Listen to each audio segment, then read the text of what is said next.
Hey, it's Thomas Mulready from CoolCleveland.com, and we're here today in downtown Cleveland on East 4th Street, and we're here with Jeff Nischwitz from Think Again. Thanks so much for being with us, Jeff. Thank you, Thomas. Hey, you are dealing a lot with trying to help our nonprofit community. Absolutely. And they really need help these days, don't they? I mean, well, we don't want to pile on them too hard. They need some help. I think they need to do what I do, which is all about shifting their thinking. And that's what I'm doing, trying to shift their thinking a little bit. What's the environment right now? Because with the economy and with the special situation that nonprofits are in, because donations are down, foundation requests are down, individual donations are down, they're in a world of hurt right now, are they not? Everything's down. Everything you said is down, and especially attitudes are down, spirits are down. Yeah. So you've got boards are under a lot of pressure. Right. They were challenged before to fundraise, and now the organizations are saying we need you to do more. So what do? They kind of clamp down, and what I've seen is they get kind of desperate, they get kind of nervous, and they're like, and they start really asking people for money kind of in the wrong way, right? Well, they're doing a couple things. Number one, they're getting nervous, so they're cutting back. Right. The other thing they're doing is they're heightening the energy around asking for money. They're getting pushier. Yeah. But what they're doing is they're trying to do a lot more of the same old stuff that's not going to work in this environment. Okay. They're smiling and dialing, trying to hit more people, more mailings, all these things, but it's not about volume or quantity, it's about quality, right. And they're not touching the relationship. And you're talking really about building relationships, long-term relationships that will eventually lead to people that are close to the organization, that are tied to the mission, correct? It's about a relationship based upon the people getting connected to your mission. It's not about raising money. It's about saying, we're doing something really cool. If that connects with you, get involved some way. But more importantly, go tell someone else about it. Instead of always saying, write me a check, go out and tell my story. Yes. But they're struggling even to have a good story. Yeah. Because they tend to push data instead of building a great story around their mission. Right. And it is about storytelling and about having an arc to that story and something that can be repeated and something that can go viral, right? Oh, absolutely. We've lost the art of storytelling and we've got into pushing data and supposed outcomes. Metrics. It's about stories. Yeah. It's about stories. We connect at a level based on stories. Our mission has to be a story. I see nonprofit people get up in front of a group and push data, and then they talk to me with a story. They need to tell that story to the 500 people. They go out for a beer afterwards, right? And all of a sudden, there's great stories come out, the anecdotes and the things that are emotionally based, that touch your heart. And you're like, hey, you're a nonprofit. Why don't you put that into your pitch? That's your real story, right? And you know what part of it is? We've become a world that we keep business and personal separate. Yeah. They're not. Yeah. And when we bring them together and we function on a personal level in business or in the nonprofit, now the stories come naturally. That's right. We connect naturally.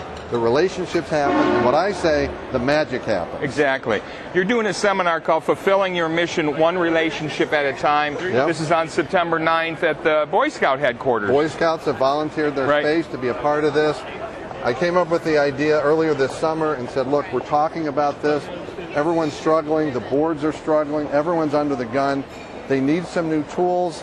And I put the workshop together to provide these tools both to the leadership, to development people, and especially the board members. Yeah. Board members have to go out and do this. They don't even know how to do it. That's right. They need some tools. Right. And the executive directors and the staff don't really know how to work with board members to get them out telling that story. Well, most of what they do is they say, we need your help. Please do this.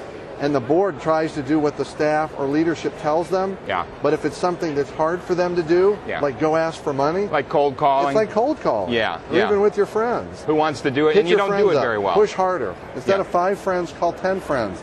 They weren't comfortable with the 5. So doing the same old thing isn't getting better. We need to change something in how we do it. You talk about friend raising versus fundraising, right? And people, they need the money, so they think, I got to get out the money. And you're saying, wait a minute, the money comes from your friends. Money comes from your friends, and what businesses do all the time is they tell their story and they ask their friends to share the story.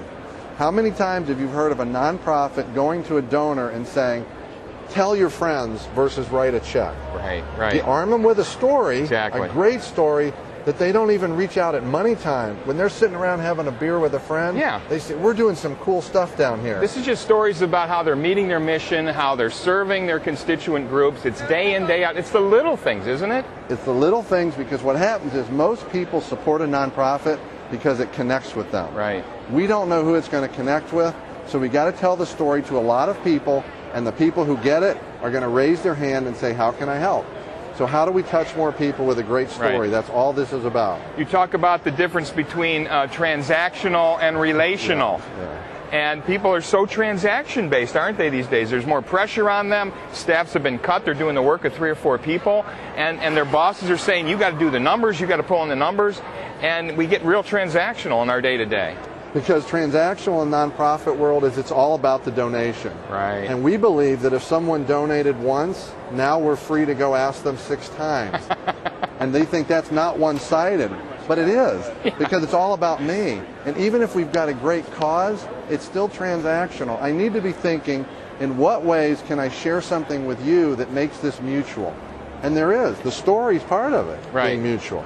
How do you turn that into something mutual? I think that's a lot what, because the nonprofits are very much in their own world, and we're serving the homeless, we're serving an arts community, we're serving people that are in real need.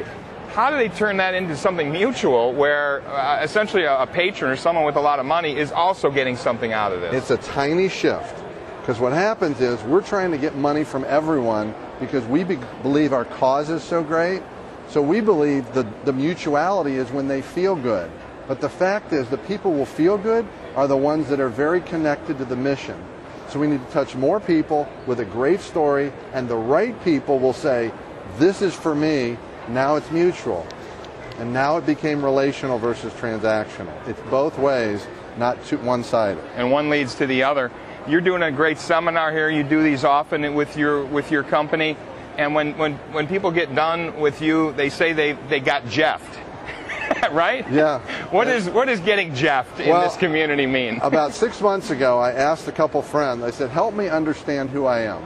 You guys interact with me, tell me what you get from me. And they said things like, you make me think differently, you challenge me, you give me ideas in a new package. I just call it getting Jeffed. And I said, well, I guess it's time to get more people Jeffed, because it seems to be working. Well, it is time. This is the time, Jeff, and it's the time that a lot of nonprofits need to start thinking differently. They need to become less transactional, more relational. Perfect timing for your seminar. I wish you a lot of luck with it. Hey, thanks for spreading the word, Thomas. Thanks, Jeff. Hey, it's Thomas Mulready from CoolCleveland.com. Have a great week in cool Cleveland.